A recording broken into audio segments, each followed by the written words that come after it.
Chers camarades, bonjour. Je vous souhaite la bienvenue dans cette minute insolite.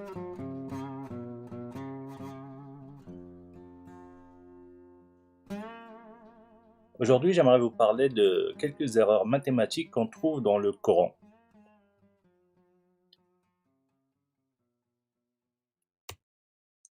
En fait, le Coran définit quelques règles pour partager l'héritage qu'on peut trouver dans la sourate An-Nisa, les femmes, versets 11, 12 et 176. Je vous lis les versets qui sont résumés à droite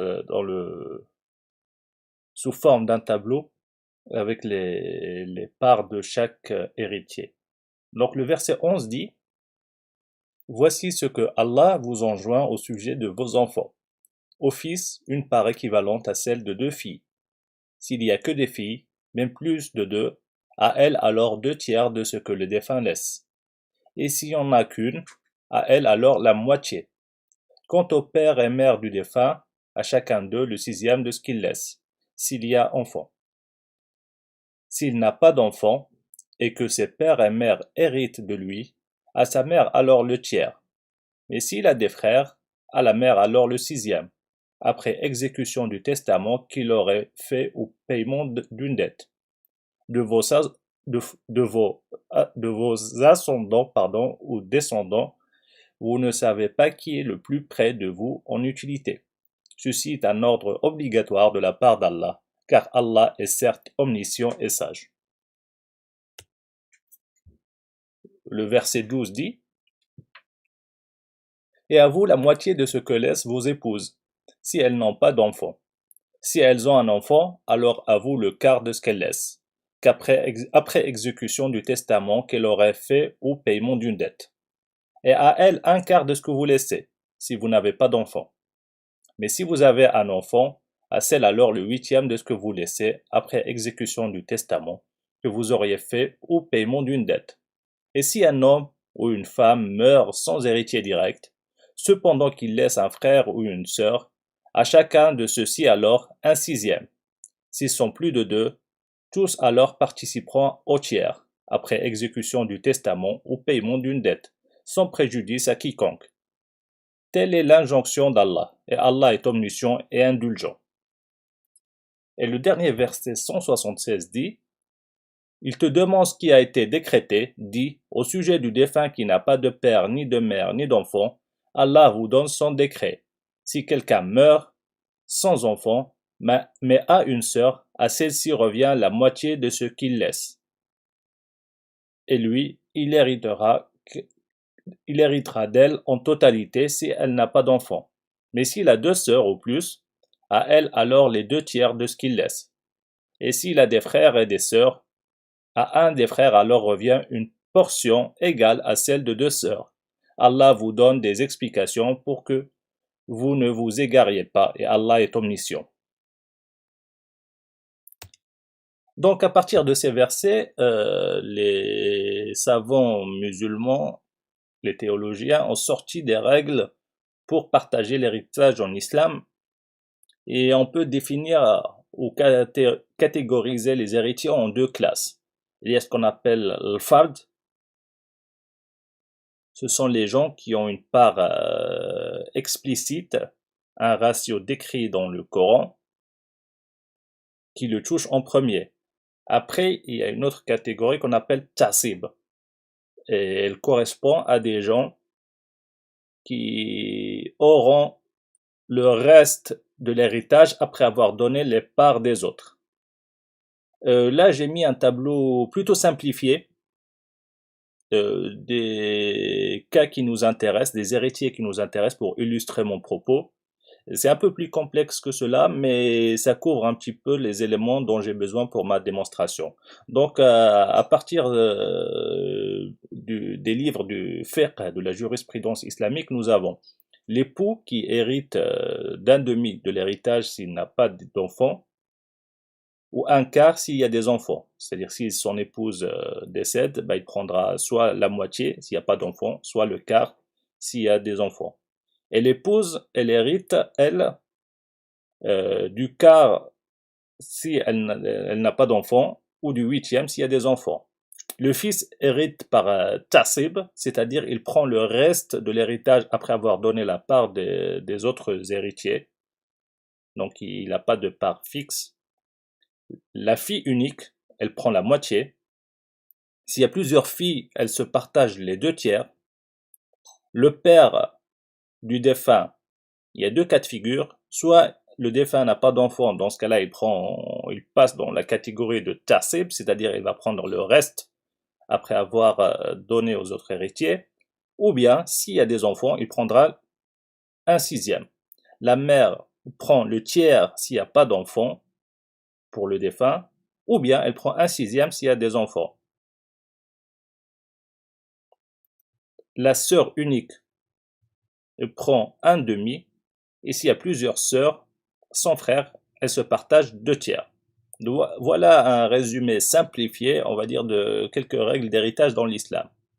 Mais le problème avec ces règles, en fait, dans certains cas, ils aboutissent à des équations insolubles. Donc prenons le cas, comme on voit dans le tableau, d'une femme qui décède. Elle laisse un époux, une mère et une sœur. Selon les règles que nous avons vues, l'époux doit prendre un demi, la mère doit prendre le tiers et la sœur doit prendre un demi, ce qui nous fait à la fin 8 sixièmes, donc 133% de l'héritage. Donc là, nous avons un problème mathématique puisque on dépasse les 100% de l'héritage. Un autre cas de figure.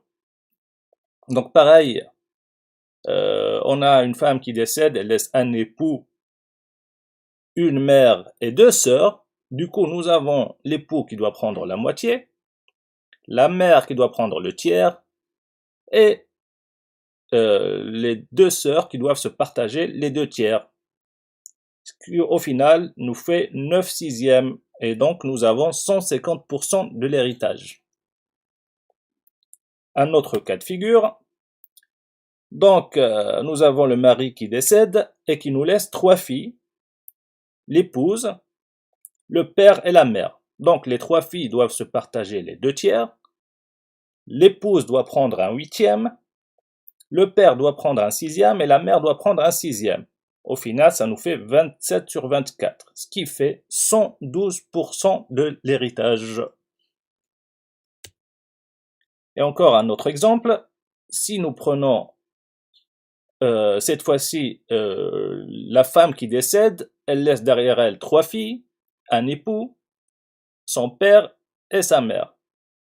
Donc la part des 2 filles, ce sont 2/3, la part de l'époux, c'est 1/4, le père doit prendre un sixième ainsi que la mère. Et au final, ça nous fait 15 sur 12, donc 125%. Encore un autre exemple. Nous avons une femme qui décède, qui laisse une fille, un époux, un père et une mère. Donc pareil, quand on fait les calculs, ça nous donne 13 douzièmes, ce qui fait 108%. Donc tout cela en fait donne des équations insolubles, et bien les musulmans les ont bien résolues, ou du moins ils ont corrigé ces parts proposées dans le Coran, ce qui revient à dire ils ont corrigé le Coran en baissant la part de chacun. En gros, ça s'est produit durant l'époque du deuxième calife Omar ibn al-Khattab, et pour remédier à cela, il a proposé de baisser la part de chacun, comme ça tous les héritiers reçoivent, on va dire, quelque chose. Et il y a un des compagnons qui n'était pas d'accord avec lui, qui s'appelle Ibn Abbas. Lui, il a proposé une autre démarche, c'était de donner ce qui était décrit dans le Coran, dans l'ordre, jusqu'à épuisement de l'héritage, et tant pis pour les derniers. En gros, on allait avoir quelques personnes lésées qui sont apparues dans le Coran à la fin des versets qui parlent d'héritage. Et ceux qui étaient abordés au début de ces versets-là allaient recevoir leur part en totalité. Bon, enfin bref, le propos n'est pas là, c'est-à-dire comment corriger cette erreur ou ces erreurs mathématiques, mais la vraie question, comment se fait-il que nous avons des erreurs mathématiques dans un livre prétendu écrit par le Dieu? Donc les questions qui s'imposent, Dieu peut-il faire des erreurs mathématiques et proposer des équations insolubles? Dieu est-il incapable de trouver des ratios d'héritage compatibles avec tous les cas de figure? Et au final, tout cela nous amène à la question fatidique, le Coran est-il humain ou divin? Donc comme peut-être certains le savent, dans les doctrines islamiques au moins sunnites, le Coran est écrit par le Dieu et protégé par ce dernier. Mais fatalement, quand on analyse son contenu, on tombe sur des erreurs mathématiques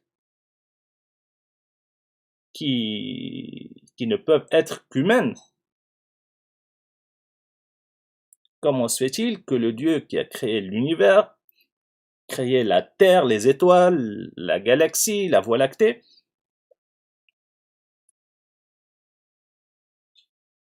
a pu nous laisser des équations de ce type-là, on va dire, insolubles?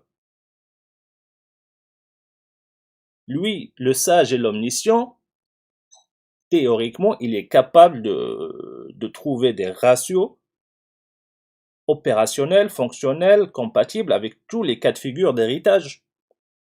Il n'aurait pas fait ce type d'erreur. Donc, je vous laisse réfléchir à la question et n'hésitez pas à partager vos réactions, vos commentaires, vos éléments de réflexion sur cette question-là. Merci et à très bientôt.